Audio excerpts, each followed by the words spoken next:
Eu nunca fui de muitos abraços, nem de falar muito, na verdade.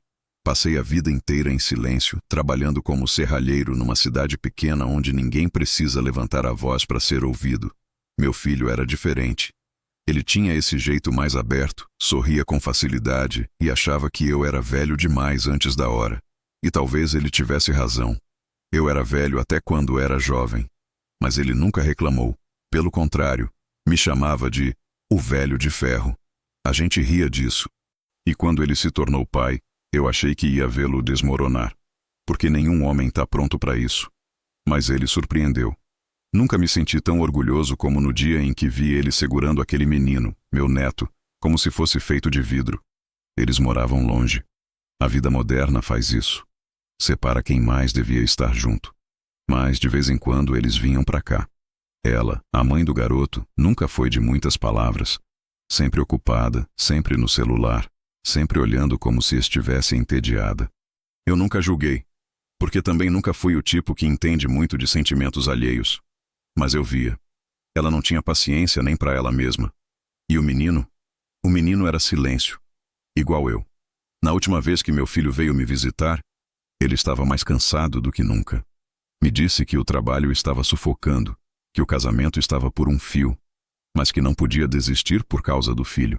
Ele merece pelo menos um dos pais tentando, foi o que ele disse. E eu fiquei com aquilo entalado na garganta porque eu sabia o que era tentar demais até se apagar. Eu fiz isso a vida inteira, só que meu filho não teve a mesma sorte. Foi um domingo à noite, chuva miúda. Eu estava sentado na cadeira de balanço, ouvindo o som do telhado quando o telefone tocou. Eu não gosto de telefone. Nunca gostei. Mas atendi. E a voz do outro lado era fraca, quase sem ar. Me chamaram pelo nome completo. Quando alguém faz isso, você já sabe que vem tragédia. O acidente foi a 40 quilômetros daqui. Ele voltava de uma reunião, tarde demais, cansado demais. Dormiu no volante. Não teve tempo de frear. Disseram que morreu na hora. Eu não lembro se agradeci ou se xinguei. Só desliguei o telefone e fiquei ali, ouvindo a chuva que agora parecia cair dentro de mim. O enterro foi no dia seguinte. A cidade inteira apareceu. Todo mundo com palavras prontas, olhares vazios, abraços frios. Ela chorou, ou pelo menos parecia chorar. E o menino ficou parado, segurando minha mão com força, como se a dor dele fosse um eco da minha. Eu não derramei uma lágrima. Não por vergonha, mas porque não havia mais água em mim. Eu sequei por dentro. Naquela mesma noite, já em casa, com a roupa ainda cheirando a cemitério, ele veio até mim, sentou na beirada da minha cama, disse apenas, "Posso ficar aqui, vô?" E eu só balancei a cabeça. Ele foi até o quarto onde o pai dele dormia quando era jovem e se deitou. Fechou a porta devagar. E naquele som do trinco, eu percebi que alguma coisa havia mudado para sempre. No outro dia, ela me ligou. Disse que era só por uns dias, que estava muito abalada, que precisava de espaço, que o menino precisava dar um tempo da casa. Eu não questionei. Apenas disse que ele estava bem. Ela desligou sem se despedir. Eu não sabia quanto tempo aquilo ia durar.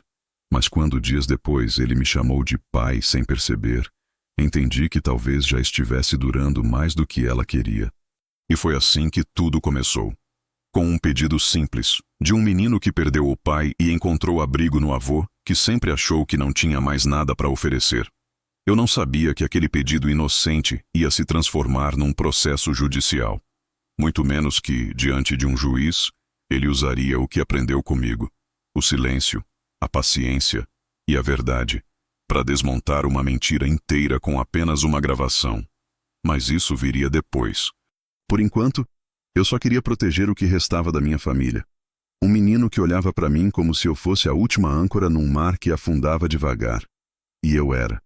Eu só não sabia o quanto. Ele não levou nada. Nenhuma mala, nenhuma mochila, nenhuma roupa de troca.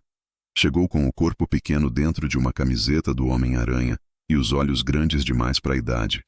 Eu não perguntei por que ele não trouxe nada. Ele também não explicou. Só entrou e olhou a casa como se já fosse dele. Talvez fosse. Era onde o pai dele cresceu, onde o berço ficou por anos no canto da sala, onde eu mesmo pendurei prateleiras tortas para guardar os brinquedos que nunca mais seriam usados.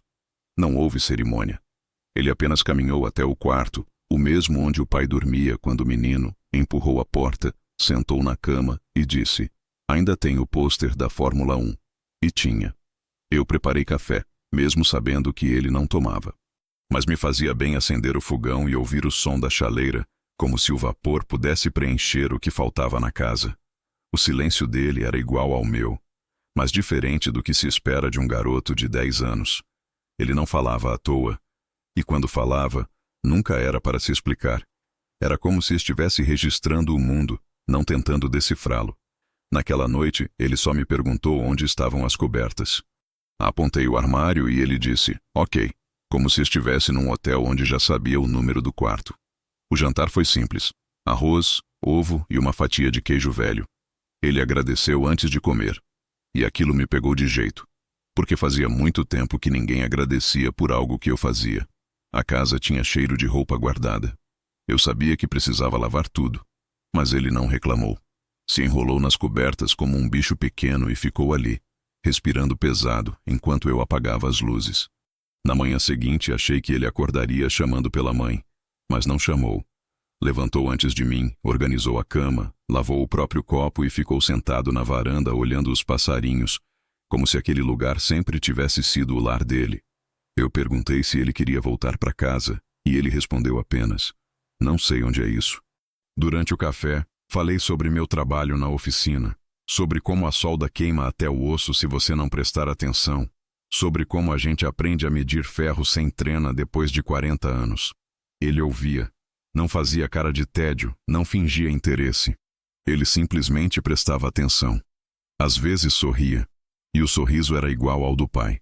Tão igual que me fazia engasgar com o próprio café. Eu liguei para a mãe dele naquele dia. Disse que o menino estava bem, que se comportava, comia direito, dormia cedo. Ela disse: "Ótimo", e em seguida perguntou se eu podia ficar com ele até o fim do mês. Não explicou o motivo. Eu não perguntei. Eu disse sim. Na terceira noite, acordei com um barulho leve. Era ele, na cozinha, com uma lanterna e uma colher, tentando comer leite em pó direto da lata. Quando me viu, congelou como se tivesse cometido um crime. Eu apenas peguei um copo, misturei com água e entreguei para ele. Ele segurou com as duas mãos e disse quase num sussurro: "Na casa da minha mãe não tem isso." Na casa da mãe dele, eu fui percebendo, não tinha quase nada que era essencial. Não falo de comida ou roupas, falo de cuidado. Ele não pedia nada, mas toda vez que eu fazia algo por ele sem que pedisse, ele reagia como se fosse um milagre.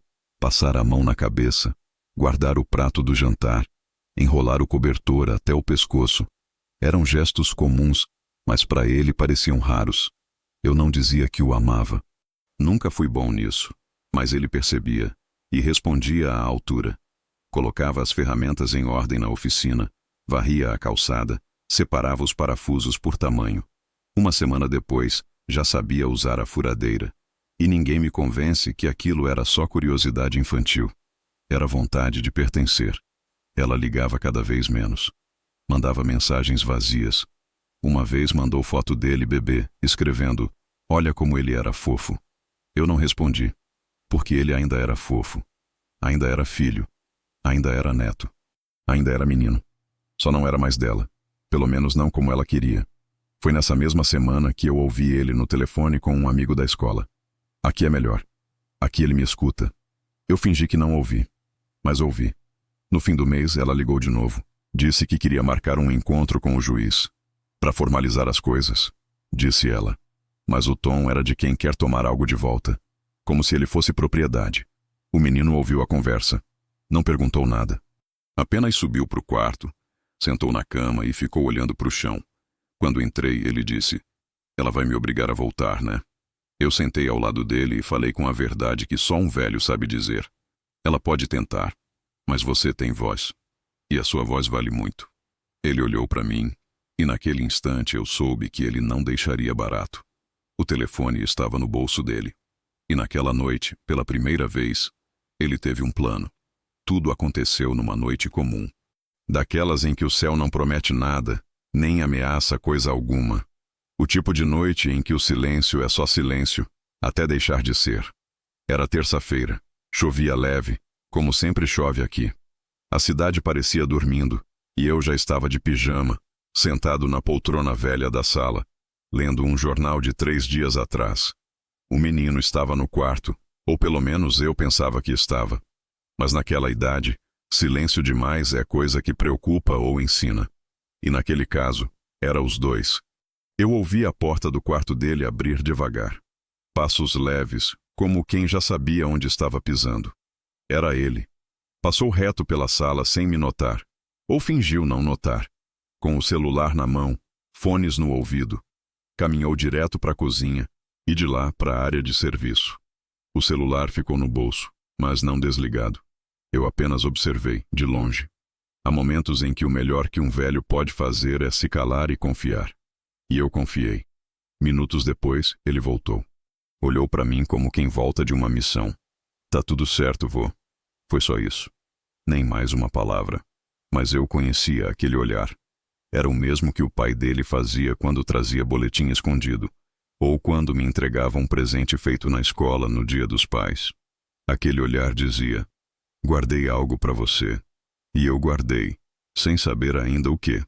No dia seguinte ele estava diferente, mais calado que o normal, mais atento. Durante o café, olhou para o celular várias vezes. À tarde, me ajudou a organizar ferramentas como se estivesse limpando um altar. Quando perguntei se estava tudo bem, ele disse: ela ligou ontem. Não precisei perguntar quem. Disse que eu preciso dizer para o juiz que quero voltar para a casa dela. Ele olhou para mim e completou: mas ela não perguntou o que eu quero. Foi ali que entendi que o que estava acontecendo não era só uma disputa por guarda. Era uma disputa por verdade. E aos olhos de uma criança como ele, a verdade se constrói no cotidiano. Não em promessas, não em discursos, mas em quem faz a janta, quem escuta sem interromper, quem repara quando a luz do banheiro queimou e troca sem ninguém pedir. E eu fazia isso. Não por mérito, mas porque era o mínimo. Naquela mesma noite, eu vi quando ele deixou o celular sobre a mesa e saiu para tomar banho. E foi ali que vi o ícone do gravador de áudio piscando. Ele não desligou, ou não quis desligar. Toquei sem abrir nada, e deixei onde estava. O respeito não está em vigiar. Está em confiar que, quando for a hora, a verdade se apresentará por conta própria. E ela se apresentou. No dia seguinte, enquanto preparávamos a janta, ele me chamou. Vô, posso te mostrar uma coisa? Eu disse que sim.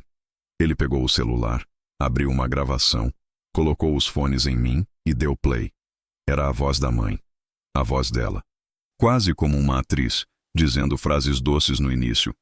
Você vai voltar para casa logo, meu filho. O vovô é velho, precisa descansar, né? Mas depois o tom mudava. Você só tá aí porque eu deixei, porque o juiz ainda não sabe da verdade. Mas quando souber, ele vai te mandar para casa. E você vai dizer que quer, entendeu? Senão vou cortar seu videogame, vou cancelar seu plano. Você vai ver o que é ficar sem nada. Eu tirei os fones com calma. Ele me olhou com uma firmeza que não combinava com seus 10 anos. Ela disse isso ontem à noite, e eu gravei. Eu não consegui dizer nada por uns segundos. Não de raiva, nem de dor, mas de uma estranha confirmação. Como se a intuição que me fazia acordar no meio da noite estivesse, enfim, sendo traduzida em palavras. Ele não estava lutando por rebeldia, estava lutando por abrigo. No fim daquela noite, ele me perguntou: será que o juiz vai ouvir isso? E eu respondi: se não ouvir, vai escutar do mesmo jeito. Porque algumas verdades são altas demais para serem ignoradas. 2 dias depois, chegou a intimação. Audiência marcada. O nome dela, o meu, o dele. Data, hora, endereço. Eu li tudo em silêncio. Ele ficou me observando, esperando algo. Entreguei o papel de volta e disse: vai dar certo. Naquela noite, enquanto ele dormia, sentei sozinho na varanda com o telefone em mãos. E pela primeira vez em muitos anos eu rezei. Não pedi vitória. Pedi justiça. Porque às vezes, justiça não é ganhar. É impedir que tirem o pouco que ainda se tem. E naquela casa, o que eu tinha de mais precioso não era meu nome. Era a confiança de um menino que, em silêncio, lutava como um homem. Por algumas semanas, tivemos o que talvez se aproxime mais de paz do que qualquer coisa que eu já conheci depois da velhice. Ele acordava cedo, arrumava a própria cama, Vinha até a cozinha e me perguntava o que eu queria de café da manhã, mesmo sabendo que era sempre o mesmo: café preto e pão com manteiga. Eu respondia só para ouvir a pergunta de novo no dia seguinte. A rotina dele se encaixou à minha como se sempre tivesse estado ali. Até o jeito de caminhar pelo assoalho sem fazer barulho parecia aprendido em silêncio, por convivência. E talvez tenha sido. Algumas afinidades não se explicam, se herdam. Aos domingos a gente assistia filme antigo e ele dizia que preto e branco era mais bonito que cor. Eu ria por dentro. Às terças, ele me ajudava na oficina. Já sabia o nome de cada parafuso. Conhecia o cheiro do ferro aquecido e o ponto exato em que a solda começa a cantar. Ele não era de muitos abraços, mas às vezes, no fim do dia, encostava o ombro no meu braço quando sentava no sofá, e isso era mais do que qualquer palavra. Mas toda a calmaria, um dia, começa a cheirar a tempestade. A notificação oficial chegou numa sexta-feira. O envelope grosso selado com a data da audiência marcada e o nome dela em destaque. Autora do pedido de guarda unilateral. Nenhuma surpresa. Só a confirmação do que eu já sabia. Mas mesmo assim, ler o nome do meu neto no topo do documento, classificado como objeto da disputa, foi como levar uma pancada invisível na boca do estômago. Ele viu. Claro que viu. E perguntou, calmo: é sobre mim? Eu balancei a cabeça. Ela quer que eu volte? Respirei fundo e respondi: quer. Ele ficou quieto por alguns segundos. Mesmo depois de tudo? Sim, mesmo depois de tudo. Porque para ela, ele era menos um filho e mais um símbolo, um troféu. E um troféu não precisa querer estar na prateleira. Só precisa brilhar quando as visitas chegam. No fim de semana seguinte, ela apareceu na porta. Sem avisar. De salto alto no barro, roupa de ginástica que nunca viu academia e um sorrisinho de quem acha que está no controle. Bateu palma na frente do portão como quem chama cachorro. Ele estava no quintal, lixando um pedaço de madeira comigo. Quando a viu, parou. Não correu, não sorriu. Só disse: oi, mãe. Ela fingiu surpresa ao vê-lo tão à vontade ali. Que menino prestativo. Aposto que o vô tá te colocando para trabalhar demais. Riu sozinha. Eu permaneci calado. Ela estendeu a mão, tentando parecer casual. Vamos dar uma voltinha, filho. Sair um pouco dessa poeira toda. Ele hesitou. Olhou para mim. Eu não disse nada. Porque não devia. Mas ele percebeu. A gente pode conversar aqui mesmo, mãe. Ela se encolheu no salto, mas não desistiu. Tentou bajular. Depois ameaçar. Disse que o juiz ia decidir logo. Que ele precisava estar do lado dela. Que criança não podia escolher. Você não quer me decepcionar, quer? E foi aí que ele respondeu. Não com raiva. Não com grito. Com frieza de adulto. O que eu não quero é fingir que gosto de viver num lugar onde não posso falar. Ela se retirou com a elegância de quem tropeça sem cair. Mas deixou no ar a certeza de que não iria desistir. Naquela noite, enquanto ele dormia, eu revisei todos os documentos. Separei extratos, mensagens arquivadas, fotos, tudo. Não porque eu achasse que ia convencer o juiz só com papel, mas porque não queria que a palavra de um menino fosse jogada no lixo por falta de adulto ao lado. E foi nesse mesmo clima, entre a preparação silenciosa e o medo contido, que vivemos os dias seguintes. Cada prato de arroz parecia ter gosto de prazo. Cada risada dele, por mais genuína que fosse, soava como um eco que eu não sabia se duraria.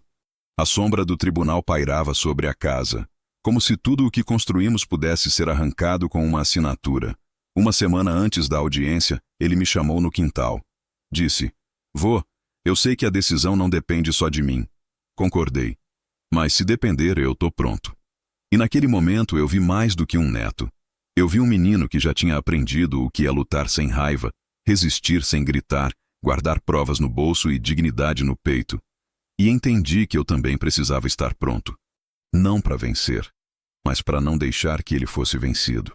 A primeira coisa que fiz foi passar a camisa branca com calma. Era a mesma que usei no enterro do meu filho. O ferro deslizou sobre o tecido como se soubesse da importância do dia. Era um gesto pequeno, mas carregado de significado. Quando se tem a minha idade, a gente aprende que existem guerras que não se vencem com palavras, mas com presença. E naquele tribunal, Eu não queria ser ouvido. Queria ser visto. Como homem. Como avô. Como alguém que ainda estava de pé, mesmo com o mundo desabando por dentro. Ele também se vestiu sem que eu precisasse pedir. Camisa social azul claro, calça jeans escura, o tênis limpo que guardava só para ocasiões especiais. Quando desceu as escadas, vi no rosto dele um tipo de maturidade que não combina com os 10 anos estampados no RG.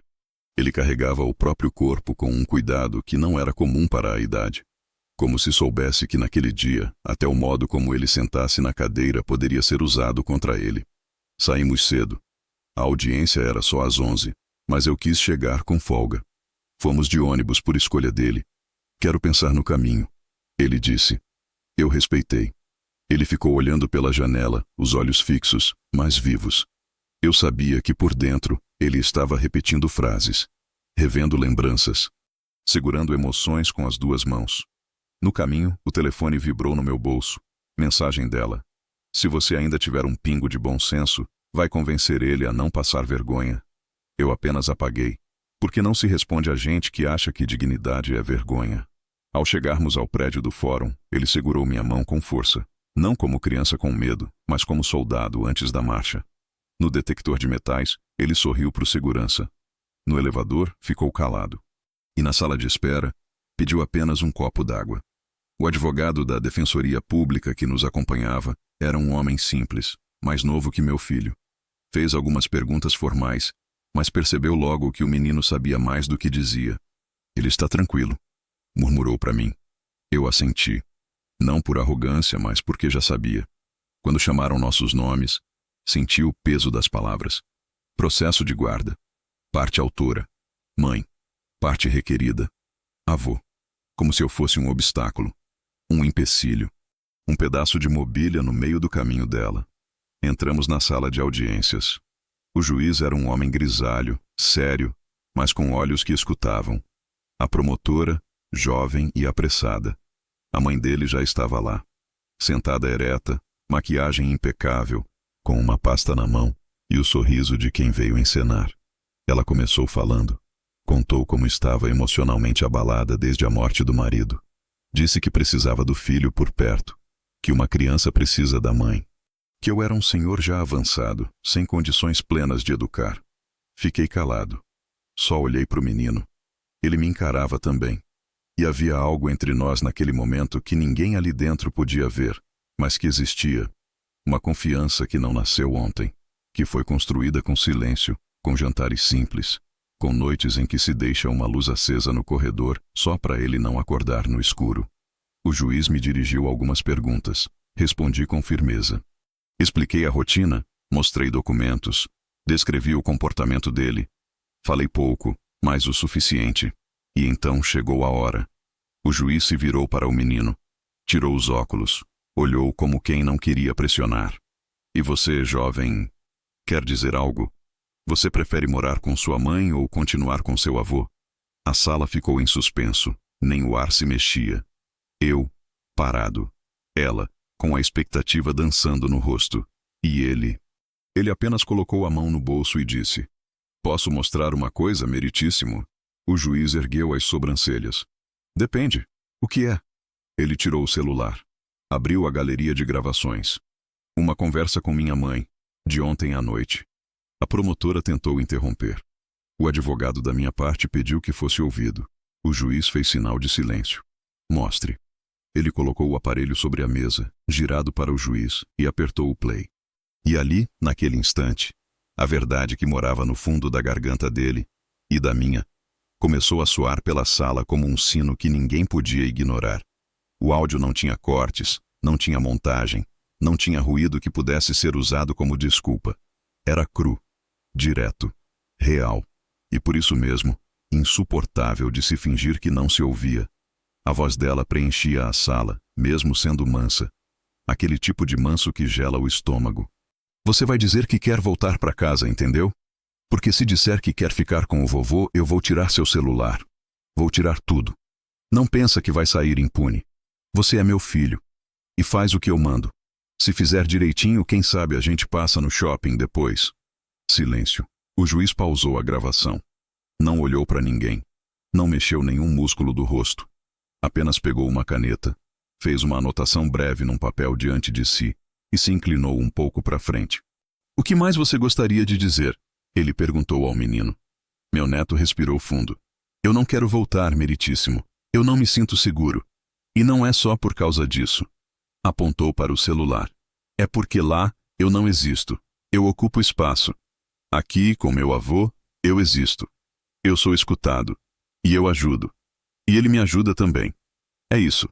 Foi a única vez que senti vontade de chorar naquele tribunal. Mas não chorei. Porque homens da minha idade aprendem que, diante de certas vitórias, a lágrima pode parecer arrogância. E o que eu senti ali não foi triunfo, foi alívio. E uma dor estranha também. Porque nenhum menino devia ter que falar daquele jeito. A mãe dele tentou rir. Um riso tenso de canto de boca. Disse que criança grava tudo hoje em dia, né, meritíssimo? É comum. Isso foi uma conversa normal, como qualquer mãe teria. Mas a voz dela já não sustentava o teatro. A promotora ainda tentou questionar a legalidade da gravação, mas o juiz, de forma serena, respondeu: se ele a gravou dentro da própria casa, com acesso pleno ao telefone, e se ele é parte direta envolvida na decisão, o conteúdo será considerado. Ela se remexeu na cadeira, cruzou os braços, murmurou algo que não conseguia ouvir, mas os olhos dela, esses falavam alto, e o que eles diziam era: perdi o controle. Fomos convidados a aguardar fora da sala por alguns minutos. O juiz queria deliberar. Meu neto se levantou devagar, guardou o celular no bolso, e antes de sair da sala, olhou para a mãe e disse, com uma calma que me desarmou: se você quiser me ver, é só ligar. Mas não minta para mim. A porta se fechou atrás de nós. Sentamos no banco frio do corredor. Eu coloquei a mão sobre a dele. Ele não disse nada. Também não puxou a mão. Ficamos ali, imóveis, como dois troncos velhos numa margem de rio, esperando a correnteza passar. 15 minutos depois, fomos chamados de volta. O juiz estava com um semblante mais rígido. Leu as palavras de forma clara, sem emoção, como manda o protocolo. Mas cada sílaba era um tijolo que reforçava o que a gente construiu em silêncio durante meses. A guarda provisória permanecerá com o avô materno, diante do depoimento do menor e das evidências apresentadas. A autora será submetida a acompanhamento psicossocial antes de qualquer reconsideração de decisão. E então ele olhou para mim. Não como juiz, mas como homem. O senhor aceita essa responsabilidade? Já aceitei há muito tempo, meritíssimo. Só faltava o papel. Ele fez um leve aceno com a cabeça e bateu o carimbo. A mãe dele não disse nada. Apenas pegou a bolsa, levantou sem olhar para trás e saiu. Pela primeira vez, fui eu quem ficou com o menino. Na saída, o advogado da defensoria me apertou a mão e disse: o senhor devia escrever um livro. Eu ri cansado. Sobre o quê? Ele respondeu: sobre como não gritar. Porque gritar é fácil. Difícil é fazer a verdade chegar sussurrando. Paramos num boteco simples antes de voltar para casa. Pedi 2 refrigerantes. Ele brindou comigo com um copo de vidro grosso. Ao silêncio, ele disse. Eu acrescentei: e a coragem. Na volta, no ônibus, ele dormiu encostado no meu ombro. E pela primeira vez desde o enterro do meu filho, eu dormi também. Não no ônibus, mas por dentro.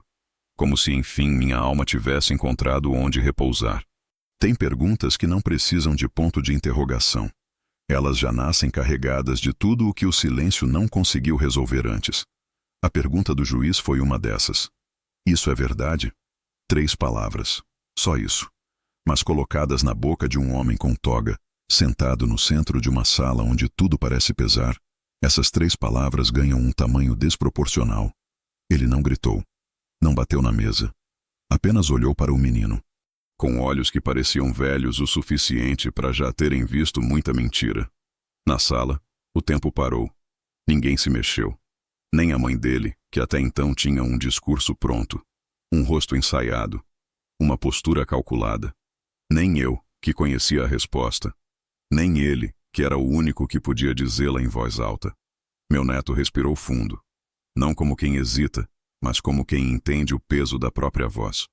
Olhou direto nos olhos do juiz e respondeu: sim, senhor. É verdade. E eu tenho como provar. Foi ali que ele tirou o celular do bolso, as mãos firmes, o gesto seguro. Não havia arrogância, não havia ódio. Havia apenas algo que deveria existir em todo o processo de guarda, mas quase nunca se vê: consciência. Ele abriu a gravação. O juiz pediu para ouvir em particular. Colocou os fones, deu play. A sala permaneceu em absoluto silêncio durante o tempo todo. A mãe dele abaixou a cabeça antes mesmo do áudio terminar. O juiz devolveu o aparelho. Fez uma anotação breve. Depois virou-se novamente para ele e repetiu sem ironia: "Isso tudo que ouvimos foi mesmo ontem à noite?" Meu neto assentiu com um único movimento da cabeça. "E você entende o que está dizendo aqui hoje?" "Sim, senhor, eu entendo." "Entende que isso pode mudar o rumo de onde e com quem você vai viver?" Ele hesitou por menos de um segundo, não por dúvida, mas por reverência àquela decisão. E então respondeu: "Se for para eu viver num lugar onde posso falar, então sim, eu entendo." O juiz olhou para mim. Depois olhou para a mãe dele. Depois abaixou os olhos, como quem precisa lembrar que também é pai, talvez avô. "Está registrado." A mãe tentou intervir. Disse que estava sendo manipulada, que a gravação fora tirada de contexto, que tudo aquilo era uma armação, uma estratégia suja de um velho rancoroso. O juiz cortou com firmeza. A senhora teve a palavra, e ele teve a coragem. O advogado da defensoria apenas cruzou os braços. Não havia mais nada a dizer. Fomos liberados da sala. Mas antes de sairmos, o juiz fez questão de encerrar com uma frase que ficou gravada em mim mais do que o próprio resultado. "O que essa criança fez hoje não é comum, é coragem rara, e toda coragem assim nasce de algum lugar." Na saída, passamos por um corredor cheio de gente que não sabia o que tinha acontecido ali dentro. Gente de terno, gente de uniforme, gente de olhos apressados e expressão cansada. Mas nós dois caminhamos devagar, como quem sai de uma trincheira. Do lado de fora, o sol batia forte, e ele olhou para cima, piscando, como se nunca tivesse percebido que o céu ainda existia. "Foi isso?" ele perguntou. "Foi isso", eu disse. "E agora?" "Agora, menino, agora o mundo não é mais o mesmo. Porque você respondeu com verdade a pergunta que muitos adultos não teriam coragem nem de escutar. E é só o começo." Quando saímos da sala, ele ainda segurava o celular como se carregasse uma chave. Não uma chave de casa, mas da própria vida. Aquilo que acabou de acontecer lá dentro não era só uma exposição de verdade. Era um ato de coragem que homens feitos evitam a vida inteira. Mas ele fez. E fez com uma calma que me deu vergonha de todas as vezes em que eu, com décadas a mais nas costas, me calei quando devia ter dito: "Basta." Ainda havia trâmites, assinaturas, um relatório que a promotora pediu para revisar, mas no essencial, a decisão já havia sido tomada. A gravação não era apenas uma prova. Era a rachadura no verniz do discurso dela. Porque tudo o que ela tentou sustentar, que era uma mãe dedicada, que o menino queria voltar para casa, que eu era um velho cansado agarrado a uma ilusão, tudo isso desmoronou com a força de uma frase dita entre quatro paredes: "Se você não falar o que eu mandei, vai perder tudo." A gravação foi incluída no processo. Oficialmente. O juiz fez questão de registrar o número do arquivo e anexar ao laudo como elemento decisivo. E ali, diante de advogados, assistentes, psicólogas, minha nora sentiu pela primeira vez o que é ter as próprias palavras voltando como faca. Porque ela não esperava. Nenhum adulto espera ser vencido por um menino de 10 anos com um celular e memória suficiente para não apagar o que doeu. Ela ainda tentou argumentar depois. Disse que foi num momento de estresse, que o áudio estava fora de contexto, que todos os pais dizem coisas da boca para fora. Mas o juiz não aceitou essa dança, porque o tom não era de nervoso, era de controle, e o tribunal reconhece a diferença entre desabafo e chantagem. Durante o intervalo para os despachos finais, fomos convidados a esperar na antessala. Eu sentei. Ele se deitou num banco, cabeça encostada na minha perna. "Tô com sono", ele murmurou. "Você merece descansar", eu disse. E passei a mão no cabelo dele devagar, como se cada fio fosse um fio de esperança. A assistente social passou por nós, olhando rápido com aquele olhar de quem viu algo maior que a função, e sussurrou quase sem querer: Ele é forte. Ele é filho de quem tentou ser. Eu respondi. Minutos depois, voltamos à sala. A decisão, lida em voz clara, selava o que já sabíamos. A guarda provisória comigo seria mantida até nova avaliação. A mãe dele teria visitas monitoradas e passaria por um acompanhamento psicológico. Era o que dava para fazer dentro da lei. Mas fora da lei, no que ninguém diz, ela já havia perdido o mais importante: a confiança do próprio filho. E confiança, quando quebrada, não se costura com pedido de desculpa. Na saída, ela tentou se aproximar. Sem maquiagem, sem pose, sem frase ensaiada. Só os olhos dela, vermelhos, dizendo aquilo que a boca não dizia. Me ajude a voltar a ser o que eu não fui. Mas ele não a olhou. Apenas segurou meu braço e caminhou em frente. No pátio, sentamos um pouco no banco de concreto, perto da fonte desativada. Eu abri a mochila e tirei 2 pães com queijo que tinha levado.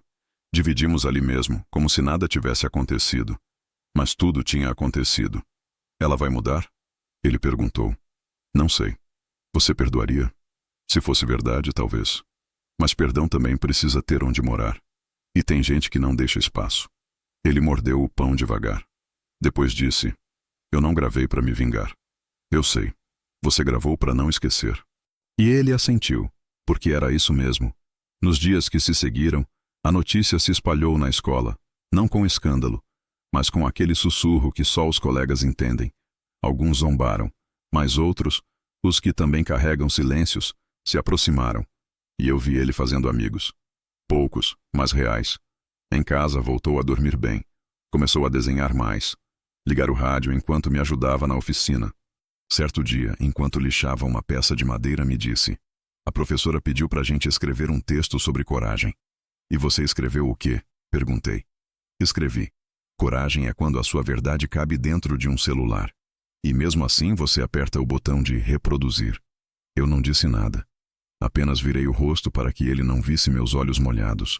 A sentença oficial chegou pelo correio, 24 dias depois da audiência. Um envelope pardo, timbrado, com meu nome grafado em caixa alta no centro. Nenhuma surpresa, nenhum suspense. Eu já sabia o conteúdo, mas abri com o mesmo cuidado com que se abre um presente de aniversário que a gente comprou para si mesmo. A folha principal era direta. Guarda provisória convertida em guarda definitiva. Com base na escuta protegida do menor, na gravação apresentada e no relatório da equipe psicossocial, o juiz deferia que ele permanecesse comigo, em tempo integral, com visitas supervisionadas à mãe, sob aviso prévio e local acordado. Não era uma vitória, porque ninguém vence numa história onde o pai está morto e a mãe se tornou uma ameaça, mas era um fim de ciclo. E mais do que isso, o começo de um tempo em que eu poderia, enfim, respirar sem medo de perder o que sobrou da minha família. Naquela noite, deixei a carta sobre a mesa da cozinha, ao lado do pão e do café preto. Não disse nada. Quando ele acordou e viu, leu inteiro sem pedir ajuda. Depois colocou o papel de volta exatamente no lugar. E me olhou. Então acabou? Acabou o que podia te tirar daqui. Ele assentiu como quem recebe um presente que já era seu. Depois voltou para o quarto e passou a manhã inteira reorganizando a estante de livros, os brinquedos velhos, as ferramentas que ele chamava de nossas. Mas foi na escola que a mudança se mostrou mais clara. Os professores começaram a comentar que ele estava mais participativo, mais firme nas opiniões, que já não se retraía quando o chamavam em voz alta. Ele voltou a desenhar. Não monstros, nem batalhas, nem armas, mas cenas comuns, uma mesa posta, uma bicicleta encostada num portão, uma oficina com ferramentas penduradas e um homem sentado ao lado de um menino com óculos de proteção. Um desses desenhos veio com um título escrito em letras tortas: Onde a vida ficou boa. A mãe dele não apareceu mais, nem ligou, nem mandou mensagem. Houve uma tentativa de recorrer, mas foi indeferida antes mesmo de virar audiência. O juiz entendeu com clareza que aquele caso não era só uma disputa por guarda. Era uma reconstrução de segurança. E segurança não se reconstrói num lar onde o medo mora no corredor. Eu não comemorei, mas mudei o tom da casa. Abri as janelas, pintei o portão, comprei uma rede nova para a varanda. E ele me ajudou em tudo, como se entendesse que agora não era mais hóspede. Era dono de parte do lugar. E foi nessa nova rotina que a gente inventou um hábito. Toda sexta-feira, depois do jantar, sentávamos na frente da oficina, só para olhar o céu. Ele me ensinava os nomes das estrelas que aprendia na escola. E eu contava histórias que meu pai contava para mim. Uma dessas noites ele perguntou: se eu tivesse dito que queria morar com ela, você deixaria? Eu respirei fundo antes de responder: sim. E ficaria vigiando de longe. Mas eu teria deixado. Ele ficou quieto. Depois disse: ainda bem que eu não precisei te obrigar a me proteger. E eu engoli seco, porque essa frase dita por um menino pesa mais do que qualquer sentença. Meses depois, o juiz nos enviou uma carta pessoal. Um parágrafo curto, num cartão simples, mas com algo que a maioria dos papéis judiciais não carrega: humanidade. Ele escreveu: nem sempre podemos consertar as famílias, mas às vezes conseguimos proteger quem ainda está tentando fazer parte de uma. Eu guardei esse cartão dentro da pasta vermelha onde antes ficava a certidão de casamento do meu filho. E no mesmo envelope, agora, estava também a certidão escolar do neto dele. O ciclo, de algum modo, recomeçava. Na próxima semana, ele vai apresentar um trabalho sobre justiça na escola. Ele me mostrou a introdução no caderno. Justiça é quando você tem alguém que acredita em você antes dos outros acreditarem. Eu não corrigi uma vírgula. A mudança não foi feita com caminhão, nem com caixas. Foi feita com gestos pequenos, quase invisíveis. A primeira vez que ele limpou os próprios tênis e os colocou na sapateira. O dia em que ele escreveu o próprio nome num caderno de rascunhos e deixou sobre a mesa como se dissesse: agora esse lugar é meu também. O momento em que ele me chamou de pai sem perceber e não se corrigiu. A casa não era nova, mas a forma como a gente vivia dentro dela era. Antes eu passava os dias em silêncio, falando sozinho com os parafusos da oficina. Agora, tinha alguém que batia à porta antes de entrar, mas entrava mesmo assim. Alguém que me esperava para jantar, mesmo quando não tinha fome. Alguém que, quando escutava a minha tosse no meio da noite, perguntava no dia seguinte se eu queria ir ao médico. Ele começou a deixar bilhetes. Pequenos papéis grudados na geladeira com ímãs velhos. Comprei pão. Boa sorte no concerto do trator. Lembrete. Remédio às 10. E um dia, um que dizia: não me deixe esquecer de você. Guardei esse no bolso. E só tirei no fim do dia, quando sentei na varanda com o céu roxo descendo sobre a cidade. Chorei em silêncio, porque nunca me ocorreu que alguém pudesse ter medo de me esquecer, ou de ser esquecido por mim. Com a estabilidade, vieram as outras pequenas conquistas. Ele se matriculou em um curso de desenho aos sábados. Voltou a tocar violão. Começou a aprender receitas. E num domingo qualquer, enquanto fritava ovos, perguntou: a gente pode plantar coisas no quintal? Eu disse que sim. E plantamos. Alface, cebolinha, uns pés de tomate que nasceram tortos, mas firmes. Numa visita de rotina à escola, a coordenadora me puxou de lado. Disse que ele vinha se destacando nas atividades de grupo, que os colegas procuravam ele para pedir conselhos, que um professor escreveu na ficha dele: aluno com senso de justiça acima da média. Eu ri, porque sabia exatamente de onde vinha isso. Recebemos algumas ligações da mãe, mas não eram sobre ele. Eram sobre ela. Queria saber se podia vir, ver como estávamos. Se podíamos começar de novo. Se eu podia convencer ele a abrir espaço. Mas ela não compreendeu que o espaço não se abre com um pedido. Ele se constrói, tijolo por tijolo, com confiança. E quando ele soube das ligações, disse com a maturidade de quem já entendeu o que muitos adultos jamais entenderão: vô, a gente perdoa quando a dor acaba. A minha ainda não acabou. Eu não insisti, não defendi ninguém. Só escutei. E isso bastou. Com o tempo fomos criando nossas próprias datas comemorativas. A noite do pão com ovo toda quinta-feira. A manhã da preguiça aos domingos. E a tarde do silêncio, sempre que algum de nós precisava só existir sem explicar. E talvez tenha sido nesse último ritual que eu entendi de vez. O novo lar não era a casa. Era o que a gente construiu dentro do silêncio. A justiça reconheceu a verdade. Mas foi ele quem a sustentou. Foi ele quem pegou o celular, apertou o botão de gravar e decidiu que não seria mais moldado pelo medo. Hoje, ele dorme no quarto que foi do pai. Mas o quarto não tem mais o cheiro de ausência. Tem cheiro de caderno novo, de madeira lixada, de adolescência que começa sem pressa. E eu, que achei que já tinha encerrado todos os ciclos da vida, recomecei um, com menos pressa, com mais escuta, e com a certeza de que, às vezes, não é preciso sangue novo. Basta que alguém não desista do que ainda pulsa. A gente não venceu uma guerra. A gente construiu abrigo no meio dela. E isso sim, é o que define um lar.